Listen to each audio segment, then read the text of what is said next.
Welcome to the Manager Lab, where we delve into the increasingly dynamic world of talent management. In each episode, we will unravel key insights, break down the most relevant books and articles, and provide actionable tips to optimize your approach in developing and retaining top talent. Stay tuned for a deep dive into the art, science, and strategy of unlocking your team's full potential. Let's enter the Manager Lab.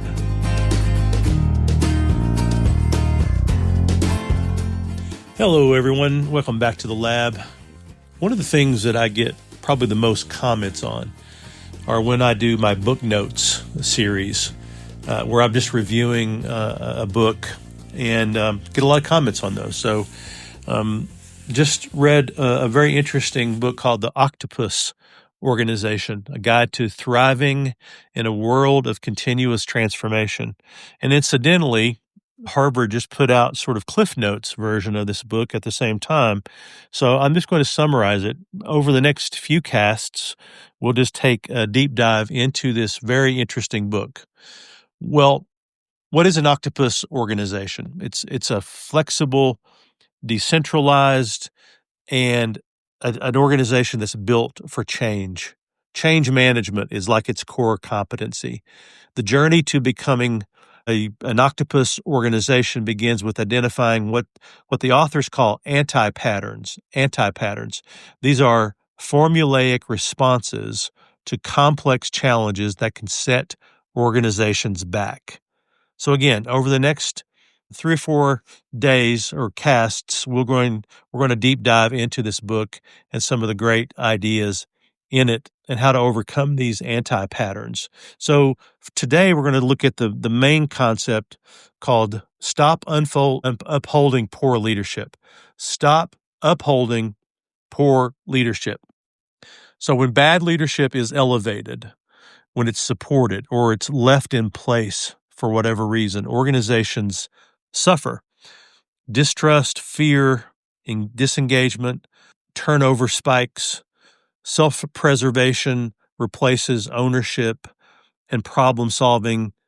Productivity goes down. Ethical lapses become more commonplace.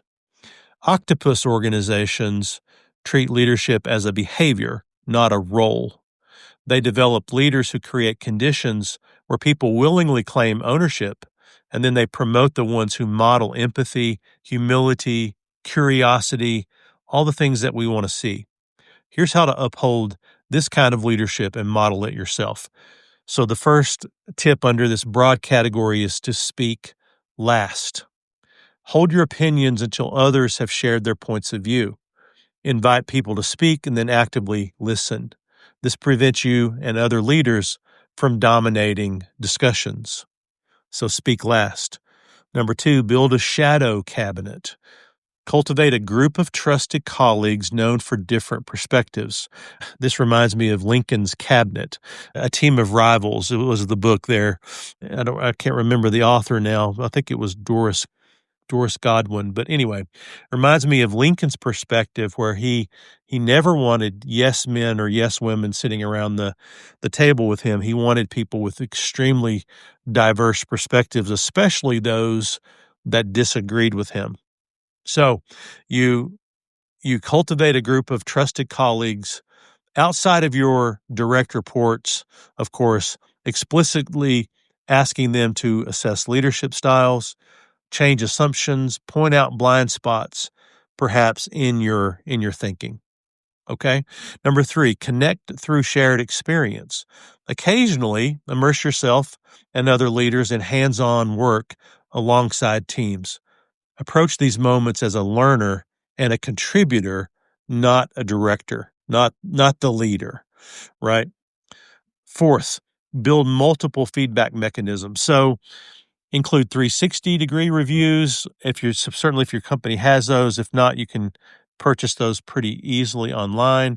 Do exit interviews, do skip level meetings where you're meeting with your manager's manager and asking them pointed questions and getting feedback from them. Have regular team retrospectives that focus on how your team works together.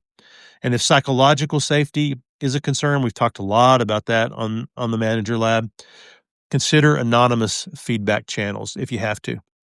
Okay. Next, stop one thing. What does that mean? So focus on stopping at least one specific behavior that's identified through all these feedback channels that you're now getting, such as interrupting. Do you interrupt too much? Do you have a dismissive tone, perhaps?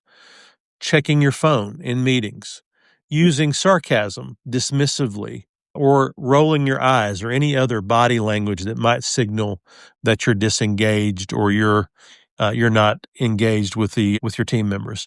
And then track that progress by seeking follow-up feedback after a few months. So stopping one thing is a tactic to root out individual behaviors that may be holding you back.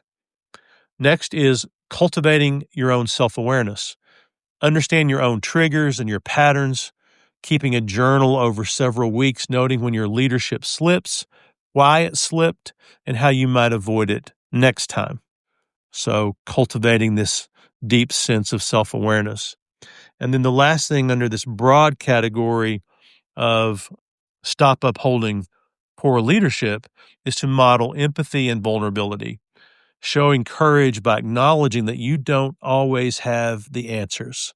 In fact, maybe most of the time you don't have the answers and you need your team to help you. Share relevant struggles or learnings. And the best leaders, as we all know, and we learn from good to great, lead with humility. So that's part one of the Octopus Organization. Look forward to more iterations here in the next few casts. And until next time we meet in the Manager Lab, do good work.